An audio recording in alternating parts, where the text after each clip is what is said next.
Following up from yesterday's chat, I'm going to do another little quick breakdown, but this time I'm not focusing on the Nikon ZR.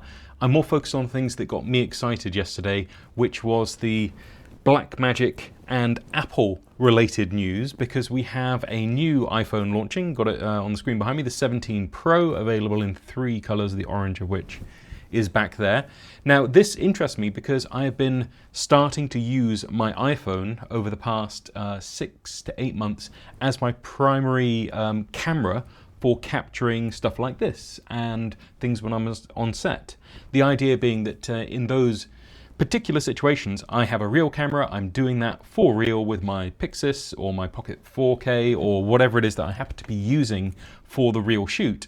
And although in the past I've always tried to go out and actually use a real camera to capture my behind the scenes, more often than not, being on a shoot, being there as the DoP working, you don't necessarily have the time and space physically or mentally to get another camera out and start filming yourself. However, I will often in those environments have my phone with me to, Bluetooth control lighting for communications, just generally to check, light levels or anything about where the sun's going to be, sun survivor, all of that.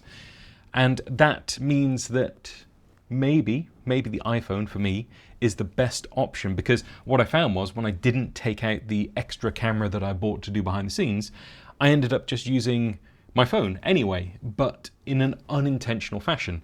Therefore, I have switched to the 16 Pro for all of this kind of stuff, and I'm filming on that at the moment with a little Lexar SSD. I've got a little Hollyland Lark, is it M2? Mic on me, and the idea being that now this is all stripped down, I can do it really informally, really quickly, really easily, not worry about using the bigger cameras to do this. So the iPhone 17 is appealing to me because that just gives me more options with this, and I do want to upgrade to it, even though I've got the 16 at the moment, and this will become my B camera for doing stuff, and then that'll be my A camera for doing stuff. Now the specs that Apple have announced on this, always they're improving things here and there with thermals, battery, camera-wise, all 3 of those cameras, because remember those separate lenses are separate cameras, to be 48 megapixel like the original, or the the main camera on the last iPhone, I should say, not the original. So that means that you have some of those virtual lens options where they're cropping into the 48 megapixels in order to get another lens effectively. And the idea with that is that you don't lose any of the resolution, because there's so much more resolution available than you're actually using to get a 4K video.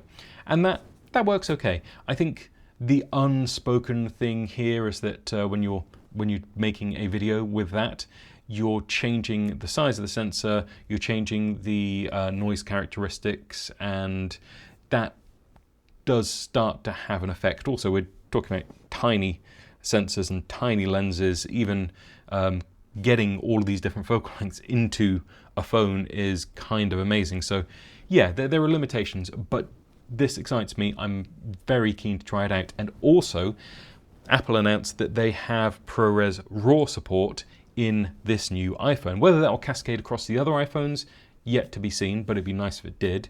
But I can see that maybe that's something I want to keep for the newer model, or maybe there is some limitation on thermals or something with the sustained write speed, although I can't see why the RAW support would be harder on the hardware than the compressed options. So yeah, maybe there's some hope there. And they were very definite on this actually being something that was going to be available on other apps as well. So not just within the native camera app, but also within, and they name dropped it, the Blackmagic Camera app. And in the same breath as saying we have ProRes RAW in this Blackmagic Camera app, they also announced, Apple this is, the Blackmagic USB-C Camera Pro dock, which I'm going to jump to just here. So if you go to Blackmagic's page, you can kind of skim through, and there's some things which I wanted to look at on this as well. But just going down to the bottom, we can see there is this little dock thing. It's got a quarter 20 on it, and then you've got lots of I/O basically that is going to make certain things a bit easier if you are using the phone. Now, I'm using it in a very stripped down fashion, but this gives you the ability to have HDMI out, which isn't unusual because with an HDMI dongle you could kind of already do that. But we've also got a time code in on a full-size SDI and a gen lock in on a full-size SDI, so you're able to, and they did give this example, synchronize many phones, many cameras together so that you can do a bullet time scene, for example. And it's good that we've got this dedicated piece of hardware to do that. It's also got audio in and out on 3.5mm jacks, along with 3 USB-C ports and a dedicated power port, which is a little bit more appropriate. I'm kind of looking down at the thing just here. It looks like a 12-volt DC barrel. So if you are using V-mounts or some other battery solution, which is a little bit more pro-focused, you'll be able to connect that up and hopefully distribute your power through this dock to your phone and any other devices which are attached to it. Nice to see this, and it's interesting that Blackmagic are going this route. It kind of goes back to something that I was talking about at a recent workshop that I did, where people were reminiscing about the original OG Blackmagic Pocket camera, the Pocket Cinema camera that was actually pocketable. And I sort of said, and I've heard other people say this as well, Blackmagic probably aren't going to go back to that form factor.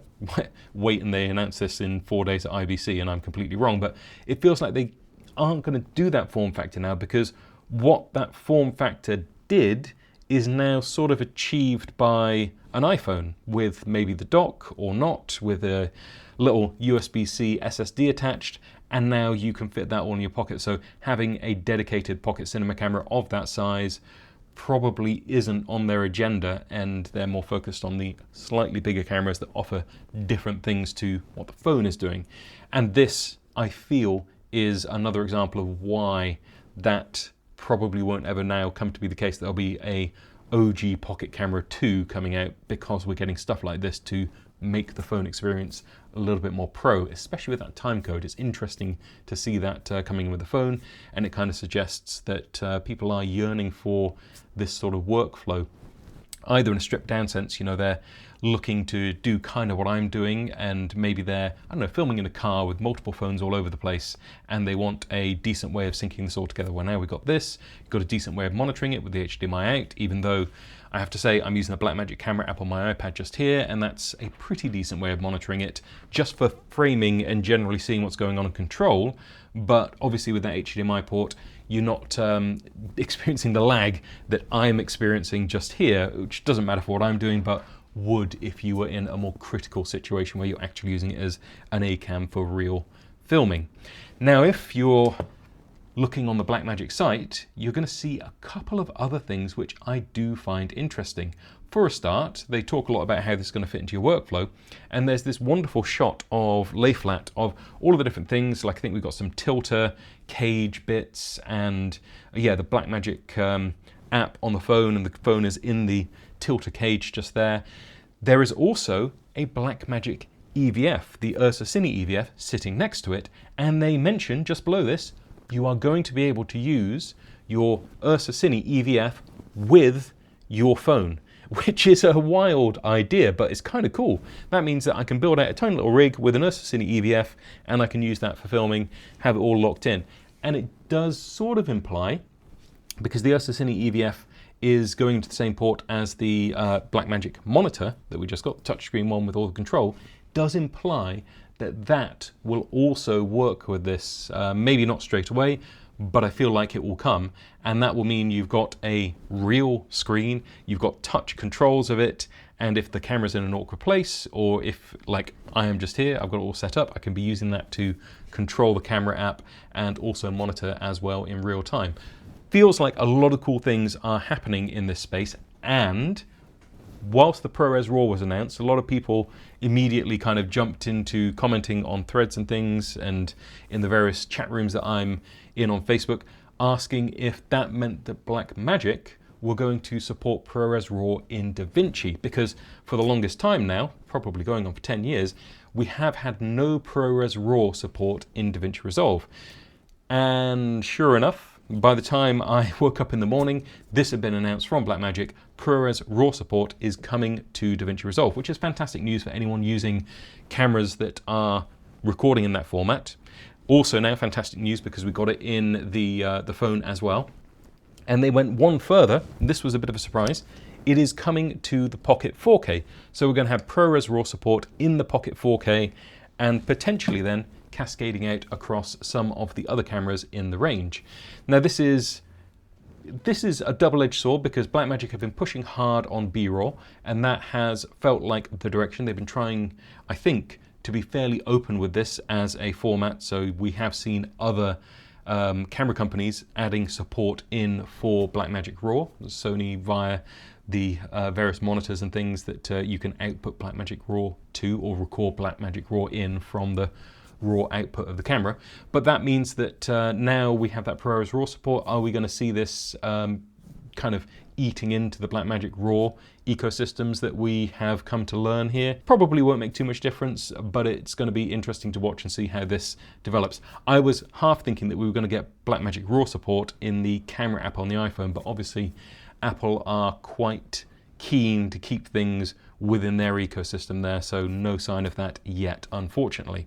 Now, at the back of all of this, we do have the Nikon announcement and the Canon announcement, and that mystery L-mount camera, which still hasn't come out. I'm doing a whistle-stop tour to IBC. I'm going to be able to get my hands on this little dock, hopefully have a little look at it, provided they don't just have it in a glass case or something. It would be interesting just to, you know, see if I can plug it into my current iPhone and see if that works. I can't see any reason why it wouldn't, but you never know. Maybe there is something that is locking it down to the iPhone 17. I am very keen to try rigging out the iPhone 17 and make it into a proper rig now that we have the option of this EVF. That means building out a little more than I have been building out this. I haven't been bothering NDs on this, I haven't been bothering with a cage or anything like that, because this is meant to be pocketable for me to do BTS.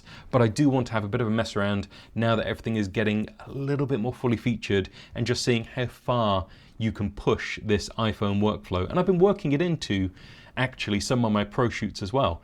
It's a great way of getting a little gimbal camera in there. It's something which I always have kind of in my back pocket. So there have been a few times where I'm out on more TV show documentary things and something comes up, you know, oh, we want to grab a quick shot of a couple of guys in the car just having a chat.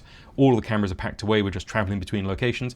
I've got my SSD, I've got my little Hollyland lavs, which just clip onto anyone's shirt or anything like that. And I said, hey, we could just do it like this. And we did it, and it worked in perfectly to the final product. No one really notices that the quality isn't quite the same as, say, being on the Pixis or something. But then again, on the Pixis, managing it in a car while moving, that's not entirely safe. It's not comfortable. And also it means that I'm more limited on how I'm actually using it because of the audio. You know, on these shoots, I often have a sound guy, and the sound guy's running second system sound, and we're running tentacle syncs. This is with Callum, the audio guy that I work with quite a lot. And that means that in that situation, he'd had to be in the car as well. So it just, you know, it makes it more complex, where if perhaps for little tiny bits and pieces, inserts, I can use this and it could be a viable way of doing it, then I think that's actually pretty good, and it takes some pressure off on these fast moving shoots.